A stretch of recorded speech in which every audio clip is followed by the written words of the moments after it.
जब से करुणा की शादी तय हुई थी, सबसे ज्यादा खुशी उसकी छोटी बहन कुमुद को हो रही थी। शादी के महीने भर पहले से ही इसकी तैयारी शुरू हो गई थी। सभी प्रमुख रस्मों के लिए उसने अलग अलग ड्रेस तैयार करवाई गई थी। उस पर मैचिंग ज्वेलरी, चप्पल, मेकअप आदि। उसकी तैयारी देख बड़ी भाभी अक्सर चुटकी लेती, ऐसा ना हो कुमुद कि इस मंडप में तुम्हें भी कोई ब्याह कर ले जाए। शादी के दिन तो दुल्हन से ज्यादा कुमुद मन से लेकर मंडप तक छाई हुई थी। रंग रूप ही नहीं, अपने आकर्षक व्यक्तित्व और आधुनिक ढंग के मैचिंग कपड़े गहने उसके व्यक्तित्व को एक अलग ही आयाम दे रहे थे। वह अपनी 6-7 सहेलियां और बहनों के साथ मिलकर घर के बड़ों के हर काम में मदद तो कर रही थी। बारात लगने के बाद वह पक्ष से आए मंचलों को भी चुन चुन कर सुनाने और चुहलबाजी करने का भी मोर्चा संभाले हुई थी। बीच बीच में ढोल के बाद पर चल रहे नाच गाने में भी शामिल हो रही थी।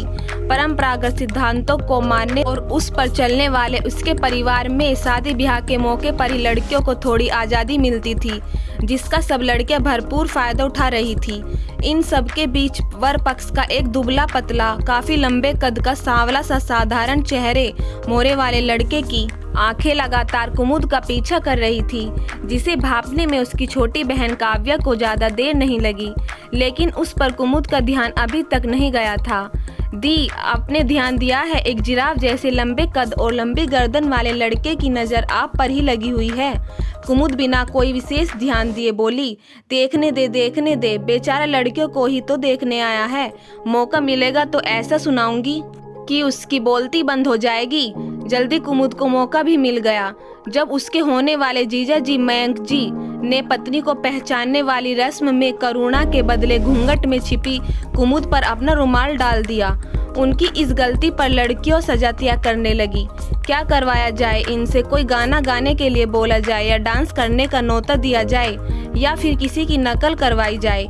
तभी वह जिराफ जैसा लड़का आगे बढ़कर बोला, मेरे भैया हारे नहीं हैं, जो आप सब सजा तय करने में जुट गई। उन्होंने तो अपने लिए करुणा भाभी को पहले से ही पसंद किया हुआ था, अभी तो उन्होंने मेरे लिए लड़की पसंद की है। आप लोग बस उससे मेरी शादी करा दो। उसका इतना बोलना था कि लड़कियों की भीड़ की तरफ से जुमले उछलने लगे। मान न मान, मैं तेरा मेहमान, यह मोह मसूर की दाल, लंगूर के गले मोतियों की माला, जा गंगा में मुंह धोकर आ। कुमुद भी कहाँ कम थी, भीड़ को चीरते हुए आगे बढ़ते हुए बोली, वाह वाह, कौवे के मुंह में अंगूर। लेकिन बोलते बोलते सामने खड़े लड़के पर नजर पड़ते ही उसकी बोलती बंद हो गई। वह अपनी अंतरंग सहेलियां क्षमा, शालिनी और शिवप्रिया की ओर मुड़ी। उन तीनों की भी स्थिति कुमुद के जैसी ही थी। देखते देखते चारों मैदान छोड़कर रफू चक्कर हो गई। उन सब के लिए तो शादी का सारा मजा ही किरकिरा हो गया। बाहर उन लोगों के नाम का शोर मच रहा था और वे चारों ओर एक कमरे में बैठी सोच रही थी कि क्या करे। उन्हें क्या पता था यह लंबू, जिसका नामकरण काव्या ने जिराफ रख दिया था, उनके घर तक आ धमकेगा और उसके रिश्तेदारी भी वर पक्ष से निकल आएगी। एक डर बार बार सहमा रहा था, कहीं ऐसा ना हो कि उन लोगों को पहचानने के बाद अपने घर वालों को उस दिन की सारी बातें बता दे। यह सोचकर ही चारों के हाथ पैर ठंडे होने लगे। चारों उस दिन को कोस रही थी जब उनकी मुलाकात इस जिराफ से हुई थी। सिर्फ 2 महीने पहले की बात थी। कुमुद, शालिनी, प्रिया और क्षमा चारों सहेलियां कॉलेज में अपना प्रैक्टिकल समाप्त कर बाहर निकली तो दिन के 1 बज रहे थे। उस दिन प्रचंड गर्मी थी, पूरा सड़क सुनसान पड़ा था। चारों किसी सवारी की तलाश में एक इमली के घने दरख्त के नीचे खड़ी थी। वहां से थोड़ी ही दूर पर 2 ठेले पर गर्मियों के कुछ फल बिक रहे थे। तभी एक बड़ी सी गाड़ी ठेले के पास आकर रुकी। एक लंबे कद का आदमी उसमें से उतरकर कुछ खरीदने लगा। क्षमा के खुराफाती दिमाग में तुरंत लिफ्ट मांगने का आइडिया आ गया, लेकिन उस छोटे से कस्बा नुमे शहर में लिफ्ट मांगना और देना दोनों ही रूढ़िवादी परिवार की लड़कियों के लिए आसान नहीं था। अगर कोई परिचित उन्हें इस तरह लिफ्ट लेते देख लेता तो चारों परेशानी में पड़ सकती थी। उनकी बातों से क्षमा तुनक पड़ी, तुम लोग भी गजब लड़कियां, इस तेज गर्मी में भला कौन हमें लिफ्ट लेते देखेगा। मोड़ तक भी है, हमें छोड़ देगा तो वहाँ से हमें आसानी से रिक्शा मिल जाएगा। उसकी सारी बातें ठीक थी, फिर भी एक अनजनिया आशंका से कुमुद का मन घबरा रहा था। कुमुद को नर्वस देखकर क्षमा धीरे से बोली, तो नर्वस हो रही हो? कौन सा हमारा जान पहचान वाला या रिश्तेदार है। शकल से ज़रूरत से ज़्यादा ही शरीफ नज़र आता है। वैसे भी अगर जनाब से ज़रा सा भी 6-5 करने की कोशिश की तो मेरा जूडो कराटे सीखना किस दिन काम आएगा। अपनी बात समाप्त कर क्षमा ने बड़ी अदा से लिफ्ट लेने के लिए उस लंबू को इशारा कर दिया। उसे अपने आप को सुपर वुमन और सबसे ज़्यादा आधुनिक जो साबित करना था। ना चाहते हुए भी उन लोगों के साथ कुमुद को भी कार में बैठना ही पड़ा। कुछ दूर जाने पर उसने पूछा, आप लोगों ने बताया नहीं कि आप लोगों को जाना कहाँ तक है। जाना तो हमें हनुमान नगर के मोड़ तक है, पर आप अपनी सुविधा अनुसार हमें कहीं भी उतार सकते हैं।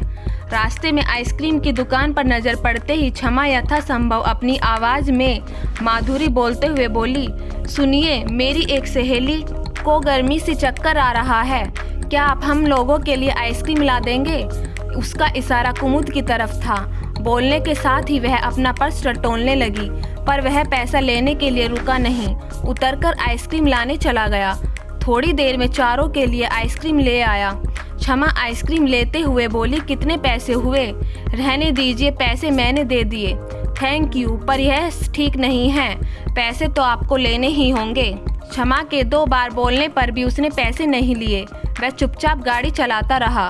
उन लोगों की बताए स्थान पर उन सबको उतार कर चला गया। क्षमा तीनों की तरफ गर्व से देखते हुए बोली, इतनी गर्मी में हम सब इतने आराम से घर तक पहुंच ही नहीं गए, मुफ्त की आइसक्रीम भी खाई, फिर भी मुझे दाद देने के बदले तुम तीनों मुंह लटकाए क्यों खड़ी हो।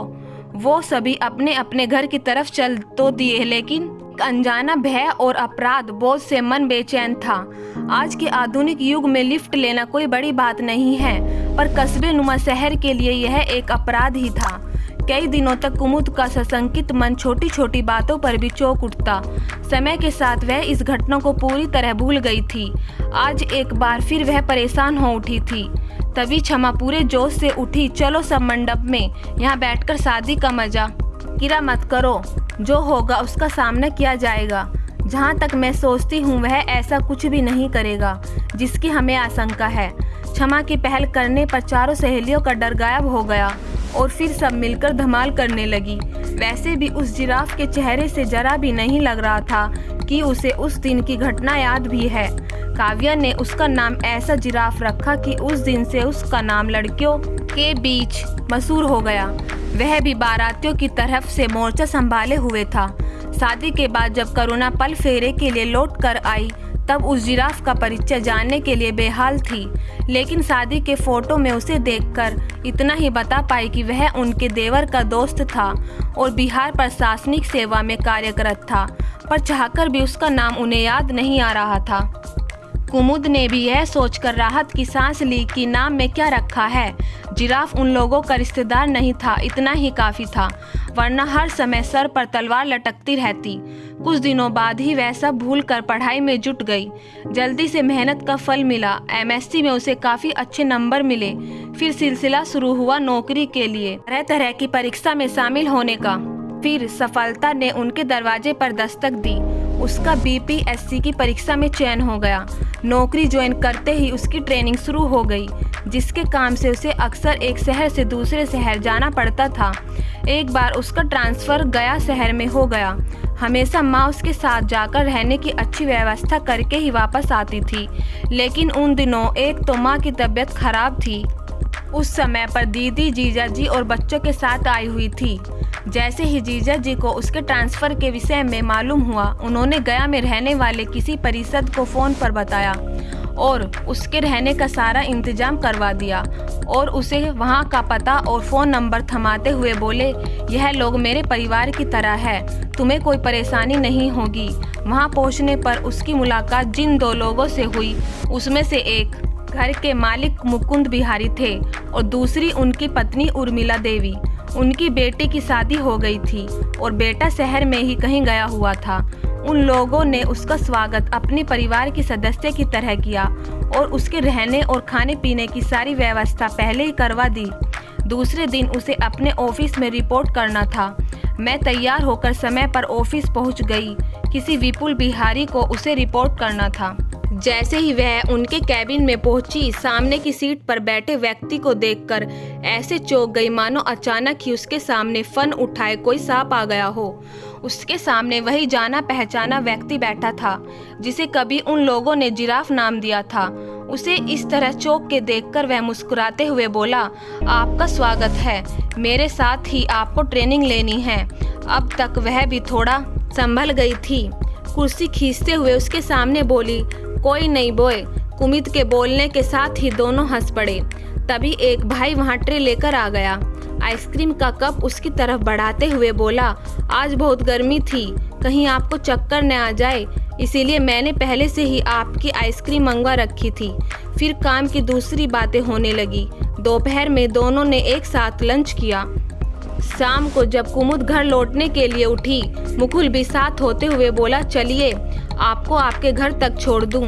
कुमुद भी उसके साथ बोली, चलिए। देखते ही देखते उसके द्वारा बताए गए आधे अधूरे पते से ही उसे उसके ठिकाने तक पहुंचा दिया। ड्राइंग रूम तक जाकर सोफे पर बैठ गया।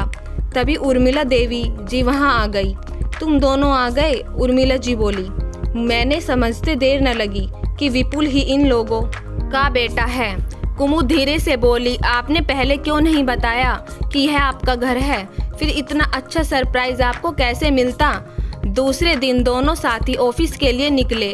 रास्ते में कुमुद बोली, आप लोग मेरा इतना ख्याल रख रहे हैं, मेरी समझ में नहीं आ रहा है कि आप लोगों का कैसे धन्यवाद दूं। बस आप इतना कीजिए कि मेरी शादी करवा दीजिए।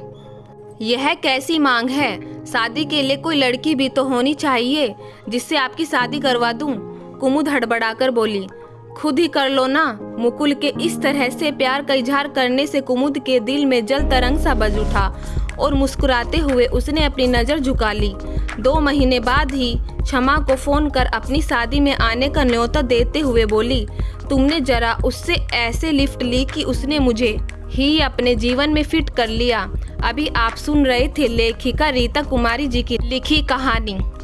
अगर आपको यह कहानी पसंद आई हो तो प्लीज़ कमेंट करके बताइएगा आपको कैसी लगी। धन्यवाद।